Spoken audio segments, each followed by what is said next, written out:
What's up everyone, welcome back to my channel. Look, I've driven through the desert at night and there's something about it that just feels wrong. I'm not talking about driving through the suburbs where there's a Starbucks every mile. I'm talking about those highways where you can drive for an hour and not see another soul. No lights except your headlights, no cell service, nothing but empty road disappearing into darkness. And the people in these stories, they knew these roads, professional truckers who'd logged millions of miles. Highway patrol officers who drove the same stretch every night. These weren't random tourists who got lost. What I'm about to tell you goes way beyond getting a flat tire in the middle of nowhere. There's a trucker in Nevada who picked up a hitchhiker on Route 50, the loneliest road in America, and found out why locals never stop for anyone after dark. A highway patrol officer in Arizona responded to what should have been a routine abandoned vehicle call on I-40 and discovered something's been hunting that stretch of desert for decades. And a couple in New Mexico stopped to help a stranded motorist on Highway 54 and learned that not everyone on the side of the road is actually alive. I've changed some details to protect people, but what happened out there, that's real. Here's the thing about the desert at night. You can see headlights coming from 10 miles away. The road is straight and empty and exposed. So when something appears that shouldn't be there, you can't pretend you didn't see it. You can't explain it away. It's just you, the darkness, and whatever the hell is standing in your headlights. If you're new here, hit subscribe. We tell real stories from people who lived through them. And trust me, after you hear what happened on these highways, you'll think twice before stopping for anyone in the desert at night.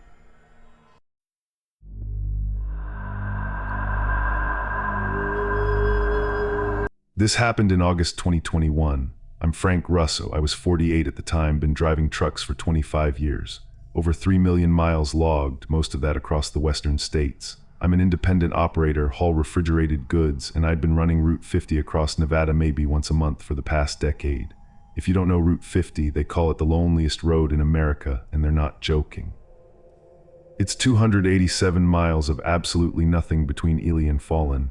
You can drive for an hour without seeing another vehicle, pass through towns with populations of 50 people, go 80 miles between gas stations. Most truckers hate it because it's boring as hell. I loved it. Peaceful, no traffic, just me and the road. This particular night I was hauling frozen food to California, left Ely around midnight. I prefer night driving in summer because the desert is 110 degrees during the day and a reasonable 75 at night. It was a perfect night, full moon, clear sky, you could see for miles in every direction. I'd last seen another vehicle about 45 minutes earlier going the opposite way. Radio was playing country music. Temperature gauge showed 73 outside. I knew every mile of this route, every curve, every landmark. This was maybe my 300th time driving it, just another night crossing the Nevada desert. Around 2:45 a.m., I'm about 90 miles from Fallon, middle of absolute nowhere. My headlights caught someone standing on the shoulder ahead, guy with his thumb out, classic hitchhiker. Now I have a strict policy about hitchhikers, which is I don't pick them up. It's not safe, you never know who you're letting into your cab, and it's just not worth the risk. But something made me slow down, maybe because it felt wrong to leave someone stranded out there. This wasn't near a town, wasn't near anything. Closest gas station was 35 miles in either direction. How the hell did someone end up standing there? As I got closer, I could see him better. He looked normal enough, maybe 40s, wearing jeans and a flannel shirt, baseball cap, had a backpack, but he was completely clean, no dust on him despite standing in the desert. His clothes looked fresh, no sweat stains even though it was August, and he was smiling, really cheerful for someone stranded at 3 a.m. in the middle of nowhere. Every instinct I had was screaming this was wrong, but I was already hitting the brakes. He walked up to the passenger side and climbed in. Thanks for stopping, most folks don't pick up hitchhikers anymore. His voice was friendly, normal, but that smile didn't reach his eyes. He said his name was Dale, claimed his car broke down about 10 miles back and he was walking to Fallon. I asked where exactly the car was and his answer was vague, just back there somewhere. The second he got in my cab, my radio started picking up static. Not fading out like I was losing the station, just static interference. I pulled back onto the highway and we started talking. Normal stuff, where you headed, how long you been driving, weather, but his answers felt off.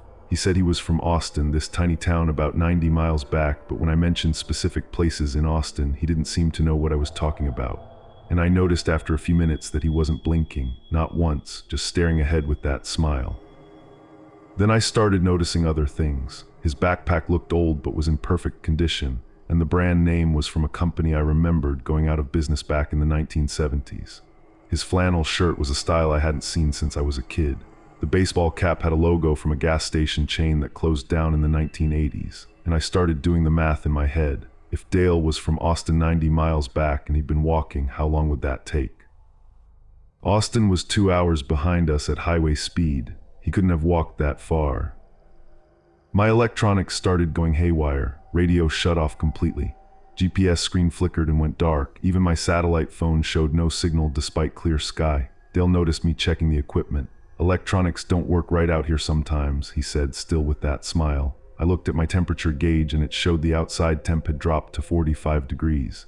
In August in Nevada, should have been in the 70s. I checked my side mirror and the road behind us was completely black. Not normal darkness, but like the moonlight had just stopped reaching behind my truck. No stars visible back there, just this void following us. I glanced at Dale and his eyes caught the dashboard lights wrong, reflected them like an animal's eyes. That's when Dale started talking without me asking anything. "You know why they call it the loneliest road?" I said. "Because there's nothing out here." He said, "Because people disappear, been happening since they built the highway." I tried to laugh it off, but he kept going, describing specific accidents and disappearances from the 1950s through present, details that weren't in any news reports I'd ever heard. He talked about them like he'd been there, like he'd witnessed every single one. I checked the clock on my dash. It showed 2:47 a.m., the same time it showed when I picked Dale up. We'd been driving for at least 20 minutes, but the clock hadn't moved. Dale kept suggesting I should pull over and rest. There was a pullout coming up in a few miles, he said. Good place to stop. I knew that pullout. I knew it was a spot where abandoned trucks had been found over the years, drivers just gone. I told him I was fine to keep driving. He said, "Schedule doesn't matter out here, time works different." And he was right, because the clock was still frozen. I looked at Dale again, and in my peripheral vision his appearance was changing. Clothes looking older and more worn, skin taking on a gray color, hands looking skeletal. But when I looked directly at him, he appeared normal. I asked him straight out, "Where exactly did your car break down?" He said, "Does it matter? I'm where I need to be." I asked what kind of car. He said, "The kind that doesn't exist anymore." I asked when it broke down. He turned and stared right at me. 1972, July 18th, 1972. That was 49 years ago. I asked what he was. He said, "I'm a traveler, been riding this road since they paved it. Drivers stop to help good people like you. Some make it to their destination, others don't. Depends on whether they pull over when I ask." The temperature in my cab dropped so fast I could see my breath. Dale pointed ahead. "Pullout's coming up, last chance to rest." I could see the dark spot ahead where the pullout was. I knew if I stopped there I wasn't leaving. "I'm not pulling over," I told him. "I'm taking you to Middlegate like I said." His smile disappeared. "That's not how this works." He reached for my steering wheel. His hand was ice cold and impossibly strong. The truck started veering toward the pullout, and I was fighting the wheel with everything I had. I grabbed the cross necklace hanging from my mirror, gift from my daughter, and shoved it toward Dale. "Get out of my truck." He recoiled and let go of the wheel. I got control back. He said, "That won't work forever. You have to stop eventually." I pushed the truck to 80 mph. Behind us in my mirrors, that darkness was following, moving faster than we were driving, which was impossible, but I watched it happen. Dale said, "You can't outrun it. The road goes on forever." I checked my GPS and it flickered on briefly, showing Middlegate was 28 miles ahead. Then it showed it as hundreds of miles away. The distance kept changing. Mile markers were passing, but the town wasn't getting closer. Dale said, "Told you, time and distance work different when you're with me. We can drive all night, you'll never reach it. Unless you let me out, then reality goes back to normal." I remembered an old trucker story about Route 50. If something supernatural gets in your vehicle, you have to keep it there until sunrise, force it out before dawn, or never let it out at all. I checked the time. If any of this was real, dawn was maybe 2 hours away. "I'm not letting you out and I'm not stopping," I told him. "Guess we'll find out who runs out of patience first." I started praying out loud, every prayer I could remember from when I was a kid. Dale's form started flickering in the passenger seat, switching between looking human and looking like something skeletal with rotted clothes. Then my headlights hit a sign, Middlegate 15 miles. The town was getting closer. Reality was coming back. Dale said, "You're making a mistake. Next driver might not be as lucky." I told him that wasn't my problem. "Get out at Middlegate or stay until dawn, your choice." As the lights of Middlegate Station appeared ahead, Dale's form started destabilizing, flickering faster. I pulled into the parking lot and he said, "This isn't over. Route 50 is long. I'll be there." He opened the door and stepped out. By the time I turned to look, he'd vanished completely. I stumbled into Middlegate Station at 4:30 a.m. The night attendant took one look at me and said I looked like I'd seen a ghost. I asked if he ever picked up hitchhikers on Route 50. He went pale. "Nobody picks up hitchhikers out here, not after what's happened." Other drivers there knew the stories. Everyone had heard something. I checked my truck's passenger seat and it was covered in fine gray dust. The door handle where Dale touched it was corroded, the metal rusted through in spots. My cab smelled like something dead. I had to air it out for an hour before I could keep driving. When my electronics came back online, the GPS showed I'd driven 85 miles in what felt like 20 minutes. The clock finally moved forward and matched the real time, but I'd lost 90 minutes I couldn't account for. I reported it to Nevada Highway Patrol. The officer said, "You picked up someone on Route 50 at night. We get reports. Drivers who stop for hitchhikers, some don't make it to the next town. Find their trucks abandoned, driver missing. Been happening since the 1950s. No official investigation, just listed as unknown person encountered." I couldn't drive Route 50 at night after that. I'd take the southern route through Vegas even though it added 4 hours. Eventually, I quit long-haul trucking altogether, couldn't handle empty highways at night. I researched the disappearances afterward and found dozens of cases. Vehicles found abandoned, drivers never found. Common element, witnesses reported seeing them pick up a hitchhiker before disappearing. Descriptions varied, but always the same weird details. Too clean, odd clothes, wrong smile. The old-timers at Middlegate confirmed it. Never stop for hitchhikers on Route 50. The road has things that hunt, they said. They look human, but they're not. Dale was known by different names in the stories. The Highway Man, the Traveler, the Route 50 Ghost, something that's been there since the highway was built, maybe longer. 6 months later, I got a letter at my home. No return address, postmarked from Austin, Nevada. One sentence handwritten, "Thanks for the ride, see you again sometime."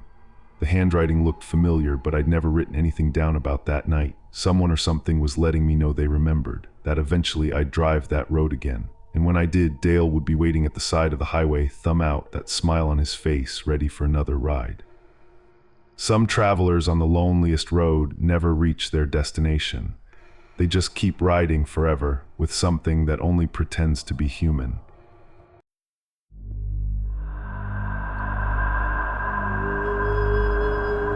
This one happened in October 2022. I'm Maria Santos. I was 34 then, Arizona Highway Patrol for 12 years. I'd spent most of that time working I-40 between Flagstaff and Winslow, the desert corridor. In 12 years, you see everything. Accidents, breakdowns, DUIs, medical emergencies, occasional wildlife. Abandoned vehicles were routine, maybe 2 or 3 a week. Usually someone had car trouble, got picked up by a friend, left the vehicle. Standard procedure was check it out, run the plates, document it, call for tow. Simple, never dangerous. The call came in at 11:47 p.m. Abandoned vehicle reported by a passing trucker, silver sedan with hazards on, mile marker 237. That's middle of the painted desert stretch, completely flat, nothing around for miles. I was closest unit, so I took it. October night, 55 degrees, clear sky, perfect visibility. Radio traffic was normal, couple other units handling calls elsewhere. Just another routine abandoned vehicle. Be there 15 minutes, back on patrol. I arrived at 12:03 a.m. The sedan was there exactly as reported, sitting on the shoulder with hazards blinking. Silver looked maybe 5 years old, no visible damage, no skid marks, no debris. Positioned normally like someone just pulled over and parked, but something felt wrong immediately and I couldn't put my finger on what. I ran the plates before approaching. Registered to Deborah Mills from Phoenix. No warrants, not reported stolen, registration current. Everything checked out. I approached the driver's side with my flashlight. Interior was completely empty, no visible occupants, but there were personal items everywhere. Purse on the passenger seat, phone in the cup holder, water bottle half full, fast food bag with a receipt from 2 hours ago. Keys were in the ignition, engine off, but battery still had enough juice for the hazards. Everything said the driver had just stepped out for a minute, but the driver's door was unlocked, which was weird if you're leaving your vehicle. And there were no footprints in the dust around the car, no tracks leading away anywhere. I called out Highway Patrol, is anyone there? Nothing, just wind and distant trucks on the highway. I checked around the vehicle. No flat tire, no visible problems. Fuel gauge showed half a tank. Phone in the cup holder was locked, but showed 87% battery. The purse had a wallet with ID, cash, everything. But here's what was strange. There were car keys in the ignition and an identical set in the purse. 2 sets of the same keys. I tried calling dispatch to report my findings. Heavy static, couldn't hear the dispatcher clearly. My radio had been fine 2 minutes ago driving here. I tried my backup radio, same problem. Communications were degrading fast. I circled the vehicle looking for clues and found partial footprints on the passenger side. Barefoot prints, way too large to be from a woman. They approached the car from the desert and then just stopped at the passenger door. No prints leaving. Like someone walked up to the car and vanished. I decided to pop the trunk, check if maybe the driver was incapacitated inside. Hit the button, trunk opened slowly, empty except for spare tire and normal emergency stuff. But the smell that hit me was overwhelming. Decay, rot, something dead. I checked the entire trunk, couldn't find a source. It was clean, but that smell made my eyes water. I checked the backseat through the windows. Empty, but as I looked, I saw something in the reflection of the rear window. A figure standing about 20 feet behind me. I spun around, nothing there. Looked back at the reflection, the figure was closer, maybe 10 feet. Turned again, still nothing visible. I drew my weapon, swept the area with my flashlight. Show yourself, police. No movement, no sound. But in every reflective surface, the car windows, the side mirrors, I could see this figure. Getting closer each time I looked. In the reflections it was tall, emaciated, moving wrong. But in direct sight, just empty desert. I got back to my patrol car and reviewed the dash cam footage. The footage showed me approaching the sedan, walking around it, everything normal. Except it also showed a figure following me the entire time. On camera it was clearly visible. Naked, skeletal, moving on all fours. It had circled the sedan, examined it, then followed me around. The camera saw it, but I hadn't, and now it was somewhere near me. I tried calling for backup, radio completely dead. Cell phone showed no service despite being on a major interstate.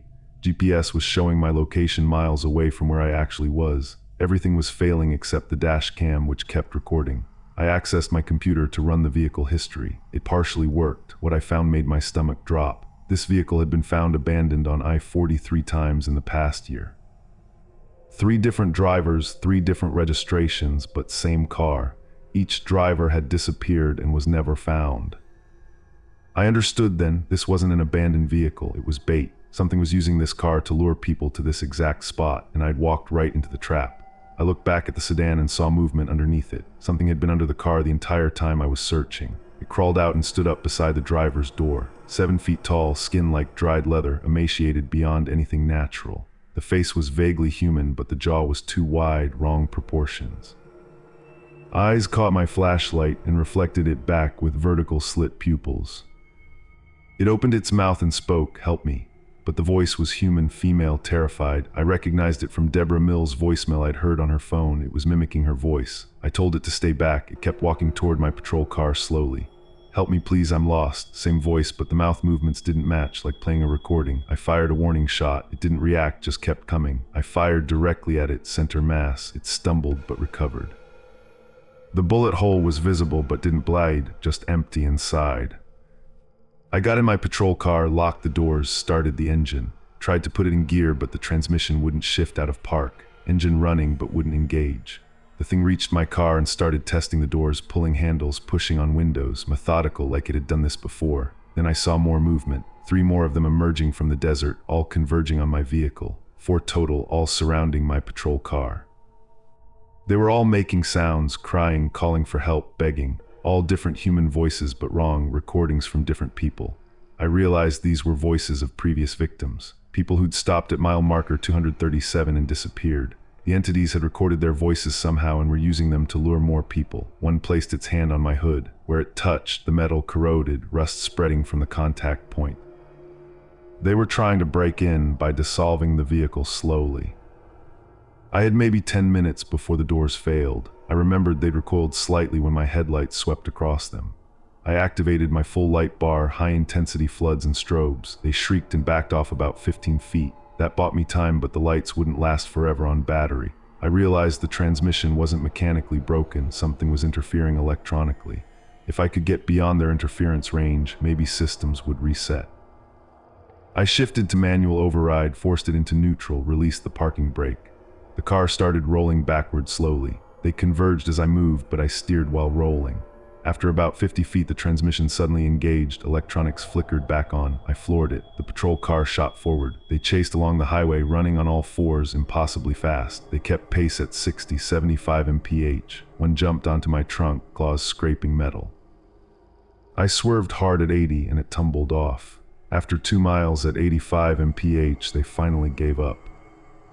I checked my mirror. All four were standing in the road behind me, watching. Then they turned and walked back toward mile marker 237, going back to their positions, hiding beneath the sand, waiting for the next vehicle to stop.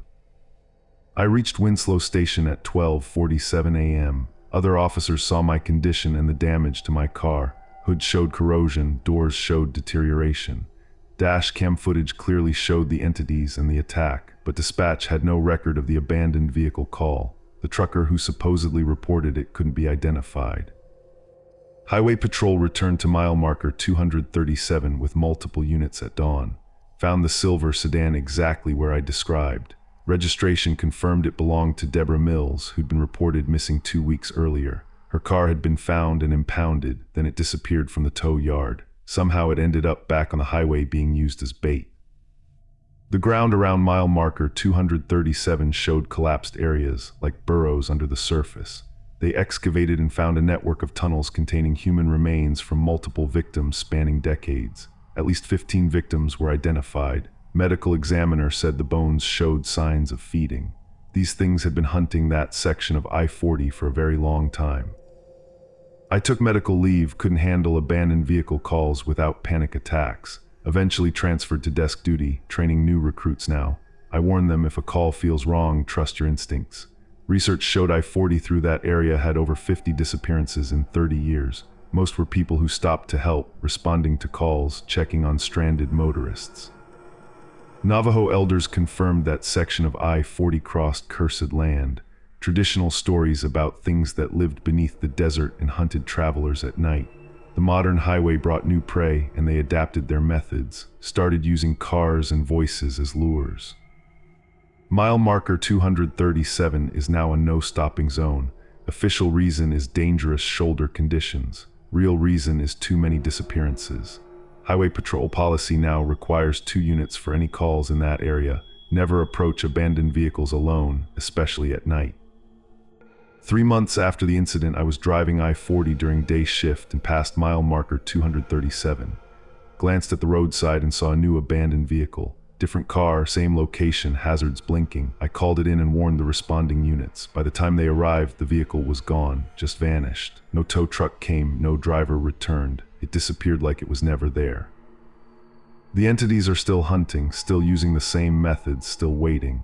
Every abandoned vehicle on that stretch could be a trap. Every call for help could be a victim's voice being used as bait. I never drive that section if I can avoid it. And when I have to, I don't slow down, don't look at the shoulder, just keep going.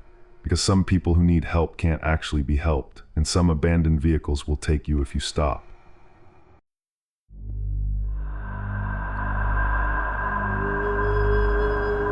This happened in March 2023. I'm James Chen, I was 29, and this story is about me and my girlfriend Rachel. We've been together 4 years and I just proposed the week before. This trip was our celebration, driving from Albuquerque to Carlsbad Caverns through New Mexico. We took Highway 54 because a friend said it was scenic. March weather was perfect, 65 degrees, clear spring evening. We were happy, talking about wedding plans, looking at the sunset over the desert. Both of us had always been the kind of people who helped others. My mom raised me that way. Rachel worked for a nonprofit. If someone needed help and we could give it, we did. That's just who we were. Around 7:45 p.m. we saw someone on the shoulder ahead, waving for help. Woman standing beside a pickup truck with the hood up and hazards on. Classic car trouble. Rachel said we should stop, and I agreed immediately. We pulled over about 20 feet ahead of her truck. Both got out to see what was wrong. She looked distressed, maybe in her 40s, dirty clothes, disheveled hair. Oh, thank God, I've been here for an hour, nobody stopped. Her truck had broken down, phone was dead, needed a ride to Carrizozo, next town about 20 miles ahead. She said her name was Linda, lived in Carrizozo, was heading home from work. The story seemed normal and the truck looked old enough to have problems.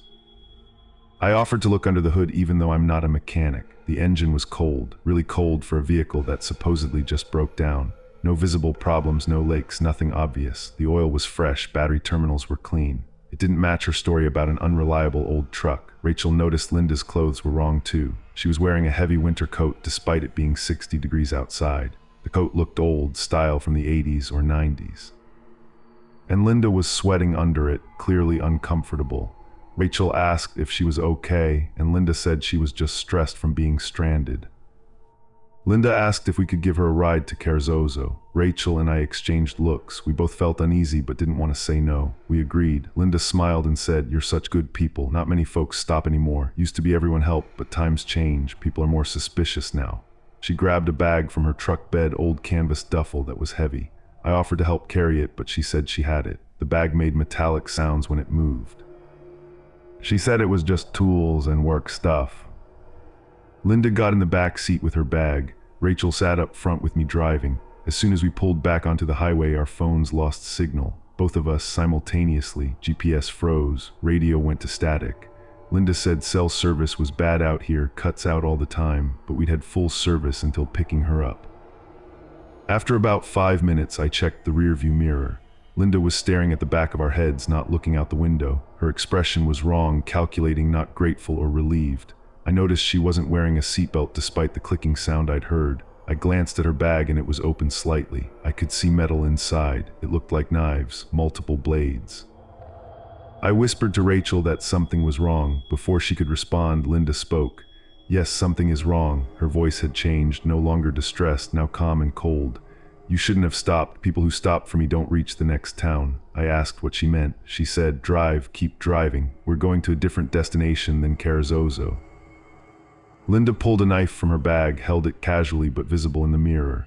Both hands on wheel, James. Rachel, hands on dashboard where I can see them. "We're going to drive until I say stop. If you do anything stupid, this gets messy."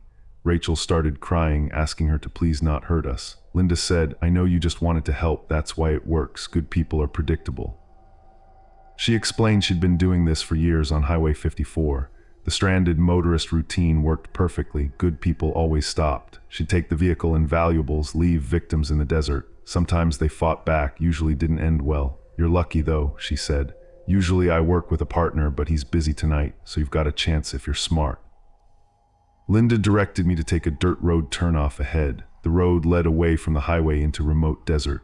"This is where it happens, where I take what I need and you learn a lesson about helping strangers." I told her she didn't have to do this, just take the car and money. She said, "It's not about money, never was."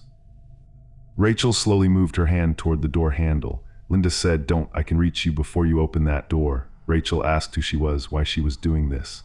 Linda said, "I'm Linda Martinez, been dead since 1994. Rachel said, "What?" Linda said, "Died on Highway 54, stranded motorist. Nobody stopped to help. Left there for 3 days before anyone found me. Died of exposure." I looked in the mirror and Linda's reflection was normal, but when I looked directly at her, her skin had a gray pallor. Eyes were sunken, flesh looked preserved but wrong. Linda smiled. "Finally seeing me. Took you long enough. I'm not really here, not the way you understand it. I'm what's left after someone dies alone and angry on the roadside." She pressed the knife through my seat. Blade came through the fabric. "But I can still touch things, still hurt people, still take revenge. You two are so happy, so in love, heading to celebrate your engagement while I died cold and alone. That's not fair, is it?" I said we were sorry for what happened to her, but this wasn't right. She said, "Right, where was right when I needed help?" Rachel asked what she wanted from us. Linda said, "I want you to understand what I felt. Desperation, fear, helplessness. I want you to be stranded and alone like I was." She directed us to an abandoned rest stop off the dirt road. Old building, long closed, isolated. "This is where it happens. Get out of the car." I asked what happens then. She said, "Then I leave you here with no phone, no car, no help. See how long it takes someone to find you. Learn how it feels to be forgotten on Highway 54. Rachel said, "No, we're not getting out." Linda said we didn't have a choice. Rachel asked, "You said you died in 1994. Why are you still here?" Linda said, "Because rage keeps me here. Anger at everyone who drove past." Rachel said, "But we stopped, we helped, we did what nobody did for you." Linda paused, knife lowered slightly. "You did stop." I said, "If you punish people who help, what's the point? You're becoming what you hate." Linda told me to shut up. Rachel said, "You died because nobody helped. Now you hurt people who try to help. How does that fix anything?" Linda's form flickered, becoming less solid. "It doesn't fix anything. Nothing fixes it. I've been here for 29 years, trapped on this highway. Everyone who passed me that night is living their lives, but I'm still here, still cold, still dying over and over." Rachel said we could help her, asked what she needed. Linda said, "I don't need revenge. I need to be found. My body is still out there, somewhere in the desert. Never recovered, never buried, never mourned. That's why I can't leave. I'm tied to where I died." I asked where. She said she didn't remember exactly, somewhere off Highway 54. Rachel offered to help find her and make sure she was buried properly. Linda asked why we'd help after what she'd done. I said because it's the right thing to do, because she needed help. That's why we stopped in the first place. Linda's form solidified again. "You mean it?" Rachel said, "Yes, just tell us how to find you."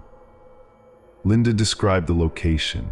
Mile marker 178, near a rock formation shaped like a thumb, off-road about 100 yards, where her truck went off the highway in a storm.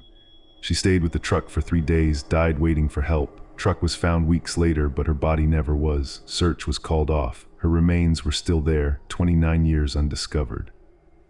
We promised we'd contact authorities and make sure she was found. Linda said, "If you're lying, I'll know, I'll find you." Rachel said we weren't lying, we'd make it right. Linda lowered the knife completely. "I'm sorry for scaring you, threatening you. I've just been so angry for so long." I said we understood and would help her finally rest. Linda's form became translucent. "Okay, I'll trust you, but if you don't follow through, I'll be back, and next time I won't give you a chance." Rachel promised we would. Linda faded, less visible. Thank you for stopping." And then she was gone, vanished from the back seat. We sat in silence, processing what happened, started the car, which worked fine now. Electronics came back online, phones had signal, GPS worked. We drove to Carrizozo, found the police station, filed a report. Described Linda Martinez, the 1994 disappearance, approximate location. Officers checked records. Linda Martinez did disappear on Highway 54 in 1994. Search had been conducted, but body was never found. Case went cold. New Mexico State Police organized a search based on our information. They found the location Linda described, rock formation near mile marker 178. Search team found partial remains 100 yards off highway, identified through dental records as Linda Martinez. Had been there 29 years exactly as she said. Vehicle wreckage was nearby, never found during the original search. Linda's family was contacted. Mother and brother were still alive. Remains were returned for proper burial. Rachel and I attended the funeral, felt we owed her that. Linda's mother thanked us, said she could finally rest now. Her brother said Linda had always helped others, would stop for anyone stranded. The irony was painful. She died because others didn't have her generosity. We struggled with the experience for months, questioned whether to keep helping others, decided we wouldn't stop helping but would be more cautious. Never picked up hitchhikers but still helped with mechanical issues. Installed dash cam, always told someone where we were going. Research showed Highway 54 had multiple similar incidents. Other motorists reported stopping for stranded people who vanished. Some reported being threatened. Common element was all the stranded motorists had died on that highway previously. New Mexico had no official explanation. 6 months later, Rachel and I drove Highway 54 again, same section where we'd picked up Linda. Saw a figure on the roadside ahead, woman with broken down truck, looked exactly like Linda, same position. We slowed down, prepared to stop, then the figure vanished. Truck disappeared too. Road was empty. Linda appeared one final time in the distance, waving goodbye, then faded. We eventually married and moved out of New Mexico. We still tell the story as a warning. Be careful who you help on remote highways. Some genuinely need assistance. Others are something else, testing you, trapping you, seeking something. Highway 54 still has reports of phantom hitchhikers and stranded motorists. Most are harmless ghosts replaying deaths, but some are dangerous, angry, predatory. On our wedding day, we received a card with no name, no return address, postmarked from Carrizozo. Inside was one sentence: "Thank you for stopping when others didn't." The handwriting matched Linda Martinez's signature from her 1994 driver's license application that was in the case file. Linda was truly at rest, but wanted us to know she remembered our kindness when she'd intended us harm, remembered we kept our promise. The card became a reminder that good people exist, kindness matters even when it's scary, even when the person you help might not be entirely human anymore. Sometimes helping others helps them finally find peace, even if that peace took 29 years and a very long, very lonely highway.